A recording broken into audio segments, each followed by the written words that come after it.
কোন মাসে রোদ লাগালে শরীরে ভিটামিন ডি খুব তাড়াতাড়ি উৎপন্ন হয়? সোনামা, এখানে বাইরে বসে কি করছো?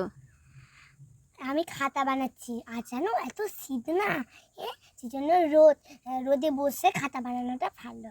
আর এই শীতের সময় যদি রোদে বসে থাকি তাহলে এই শরীরে ভিটামিন ডি তৈরি হয়। আচ্ছা শোন, তুই এটা ঠিক জানিস যে রোদ লাগলে শরীরে ভিটামিন ডি উৎপন্ন হয়, কিন্তু কোন সময় সেই রোদটা লাগলে ভিটামিন ডি উৎপন্ন হয় সেটা কি জানিস? সেটা তুই জানিস না।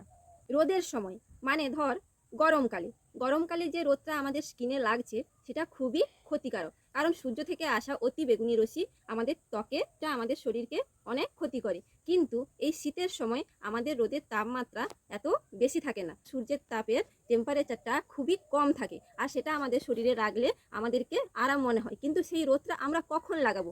দেখো, বছরে জানো সবাই যে 12টা মাস, তাই তো? আমরা কি জানি 12টা মাস। এই 12টা মাসের মধ্যে কোন মাসে রোদ লাগালে শরীরে ভিটামিন ডি খুব তাড়াতাড়ি উৎপন্ন হয় বা শরীরে ভিটামিন ডি উৎপন্ন হয় সেটা কি জানো? সেটা হলো জানুয়ারি মাস। জানুয়ারি মাসের রোদটা যদি আমাদের শরীরে লাগে তাহলে ভিটামিন ডি উৎপন্ন হয়। যেসব মায়েরা তার জন্ম দিয়েছে তারা যদি এই জানুয়ারি মাসের রোদটাকে বাচ্চাদের শরীরে লাগাতে পারে তাহলে বাচ্চাদের শরীরে ভিটামিন ডিটা ভালোভাবে উৎপন্ন হয়। শুধু বাচ্চা নয়, সব বয়সের মানুষেরা যদি এই সূর্যের তাপটাকে জানুয়ারি মাসে লাগায় তাহলে ভিটামিন ডি উৎপন্ন হবে।